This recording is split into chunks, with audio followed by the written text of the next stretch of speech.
Apollo 13 was a cover-up for something far worse.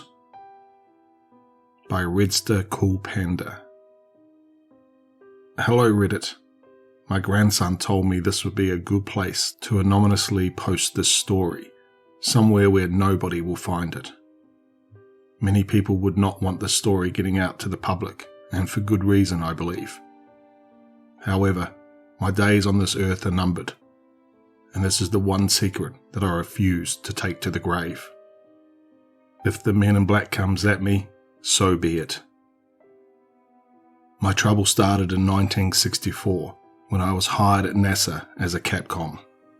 I would be in contact with the astronauts on all the Apollo missions. At first, I considered myself the luckiest man in the world. I was able to witness the first men walk on the lunar surface and then watch them visit it once again with no problems.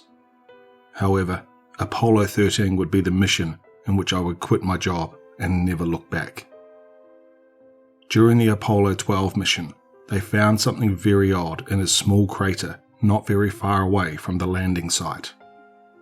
It was a Russian space helmet. However, the visor was destroyed. There was nobody or nothing near the landing vehicle, or LEM, except them. The astronauts were extremely confused. As the CSM, Command Service Module, passed over near the landing site of Pete Conrad and Alan Bean, the two men on the lunar surface contacted Richard Gordon, who was the Command Module pilot. They asked him to look down at the surface near the lander. Gordon saw a small little metallic prick far away from the Intrepid lander.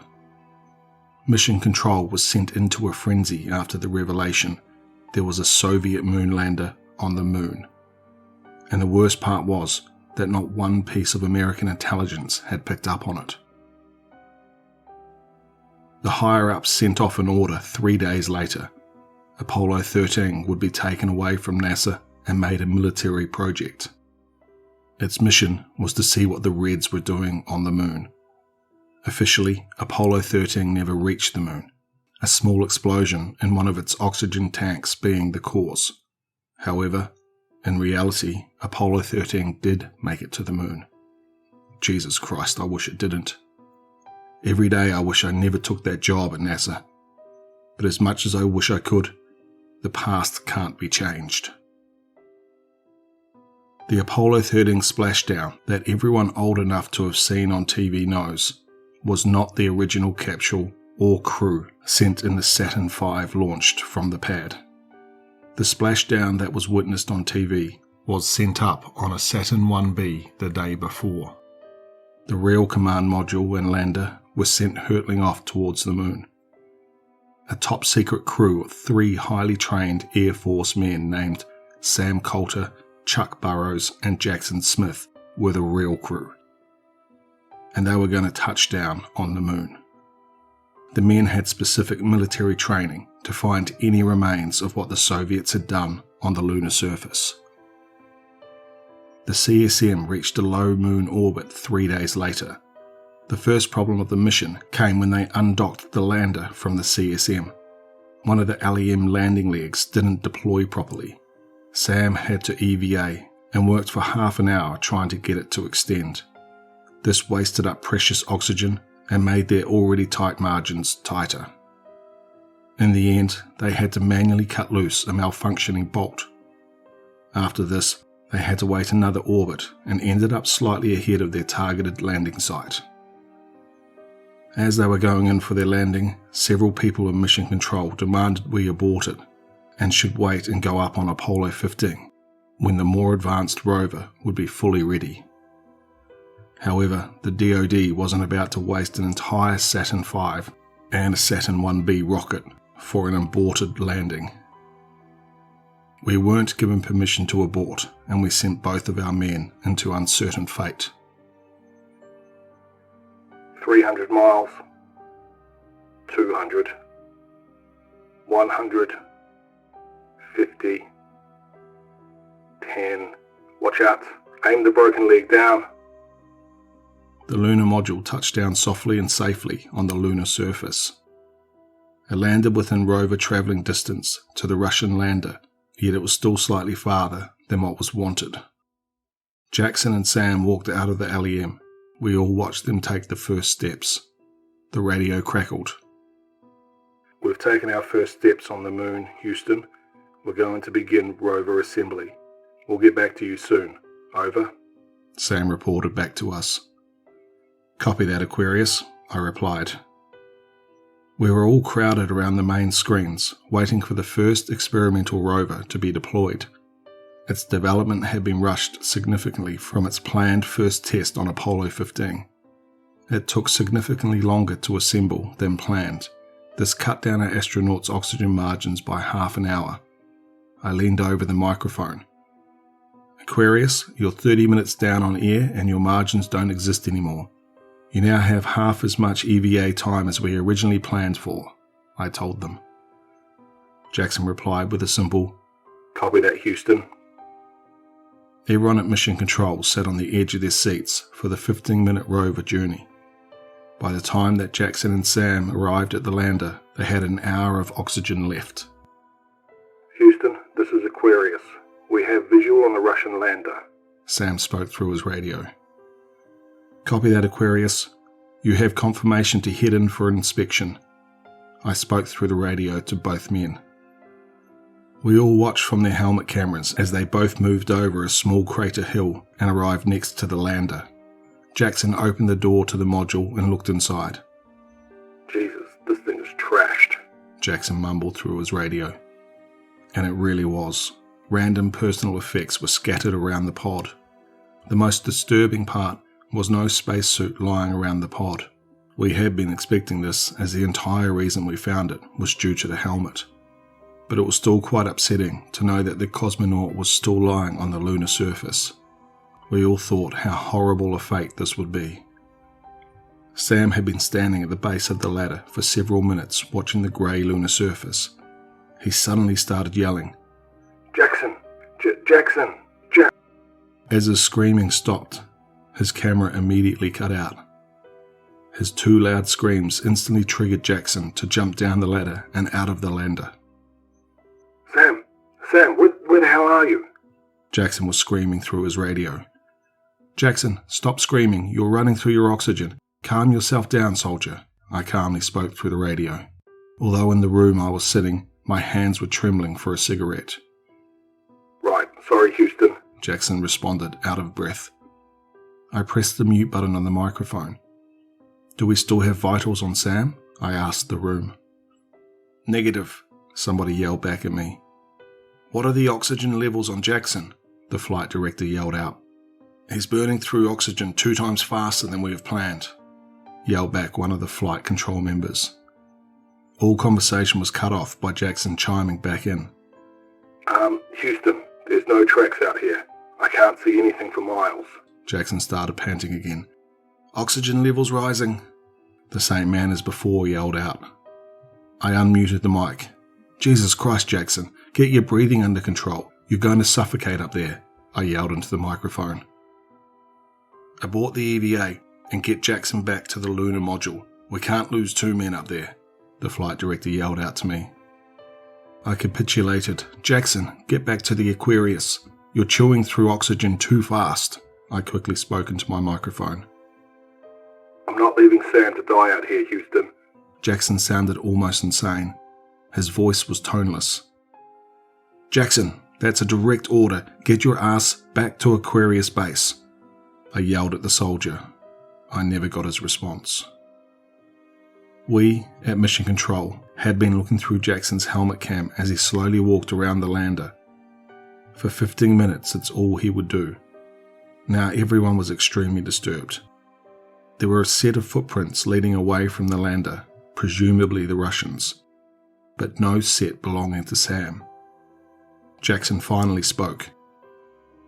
Houston, I see a cave due east following the Russian footsteps. I'm going to investigate. Jackson's voice was still emotionless. Jackson, please. You're going to suffocate if you keep going like this, I yelled out into my microphone.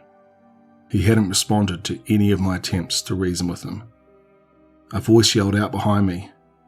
Flight, He's got 20 minutes of oxygen left. He's going to die if he goes spelunking." "He's not listening to us. There's no point trying to convince him," I responded sadly back to the man. With nothing left to do, the entire mission control room stared up at the large screen with Jackson's helmet cam plastered across them. This was giving us our views of Jackson entering the cave. He had been heading down a shallow slope, following the Russian's footsteps down the pit. Suddenly, Jackson's radio started to lightly crackle. "Any reason for the interference, Houston?" Jackson asked me, a small bit of concern in his voice. I hit the unmute button on the radio and replied, "No idea. Unsure why there be any interference." "Copy," he replied back to me, any emotion once again gone from his voice. Finally, he reached the bottom of the cave. And Jesus Christ, it was so wrong. All the people in Mission Control gasped and yelled. Some started crying, and some started yelling in fear. There were so many of them. Corpses. Thousands of them lined the walls. Most were naked, but some had clothes on that had not been worn in centuries. I don't know where they came from, but Jesus, none of them were in one piece. They all had these odd points on whatever was left of them, all with strings leading towards the abomination sitting at the far side of the room. The thing looked horrifying, sitting in the very edge of Jackson's flashlight beam. It looked somewhat humanoid, but it was wrong. All the things that made us, well, human, gone. There were no joints at the arms or legs, and it looked like some abominable doll from hell. It had Sam, what was left of him at least, in his long arms. His torso was ripped apart on the back, and his limbs were missing. He was only a torso and a head. His shattered visor revealed eyes bulging with fear no other human had ever felt before. Jackson didn't speak, and neither did anyone else. Everyone was frozen, staring at whatever that freakish horror that defied everything humanity knew was. It was several seconds before the thing looked up. Its hollow eyes looked glazed over and blind, but I knew from the smile that crossed its face after seeing Jackson that it could see perfectly fine. Then it spoke, but not from its own mouth. It was using Sam's mouth and voice somehow, but it just wasn't right. It was staticky and deeper than what Sam sounded like. Sam was a softer spoken man. He still sounded similar, the main difference being he sounded as if he had chain-smoked a pack every day since God created the earth. "Hello, Jackson. I found out where we all go when we die. We go here with him. He takes us." The calm disposition of the voice dropped from his tone. "You will join us now," it screamed. None of us knew how the sound was travelling in space, but that was the last of our worries. The creature stood up at its full height, his head brushing the roof of the tall cave. It was using what was left of Sam as its sock puppet. Everybody was above questioning any of the details at this point. I yelled at Jackson through my microphone to run. However, the line was just static. It seemed that the creature was using the microphone in Jackson's helmet to block all radio connections. Jackson had stood there, frozen, for several seconds. As the thing approached him, he started to run, or as best as one can in 0G. But his arrogance in terms of his oxygen was starting to show. I could hear his breaths getting shallower as he slowly collapsed in a small side tunnel of the cave. It was only a matter of time until that abomination found him, and a shorter amount of time before his small amount of oxygen expired. Mission Control hasn't spoken a word since he began running. We were all as scared as our man on the moon. We confirmed the death of Jackson 10 minutes later. Even after his dramatic visit to the moon, his death came due to his own foolishness. His trip down the cave ended in a slow death sitting down. "Get Chuck back to Earth," were his last few words. After that, the flight director started yelling out orders. I felt numb as I leaned back in my chair. I could feel the tears spilling down my face. I hadn't overseen communications with Chuck. The higher-ups thought best to compartmentalise most things. But even still, I couldn't help but feel for him. Listening to his two friends dying horribly on the surface of the moon while helplessly floating above them must have been awful. The whole room began working silently with the calculations and presented them to the flight director, who gave them to my co-worker, who was speaking to Chuck until he was on his way back to Earth.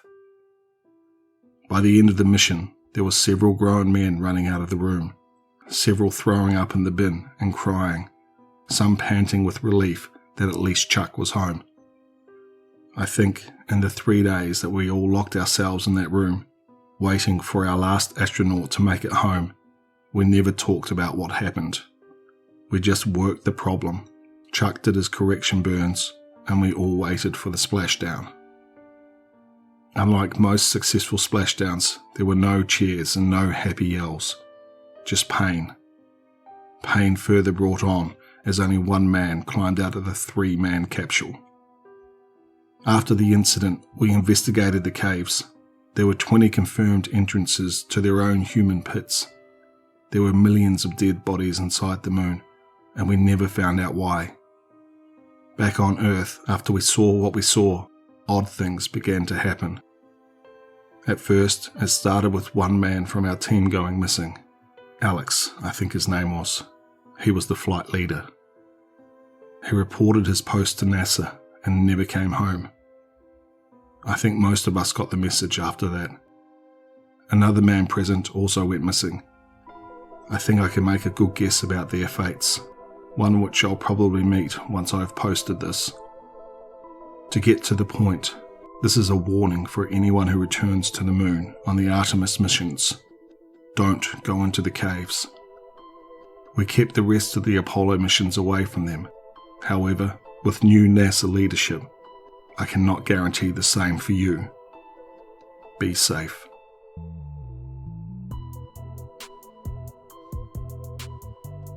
I just want to thank redstercoolpanda for allowing me to narrate the story. If you liked what you heard here, head over to their Reddit profile and show them some love. I'll leave the link for the story in the description below. If you're new here, please consider subscribing, and as always, stay tuned for one more nightmare.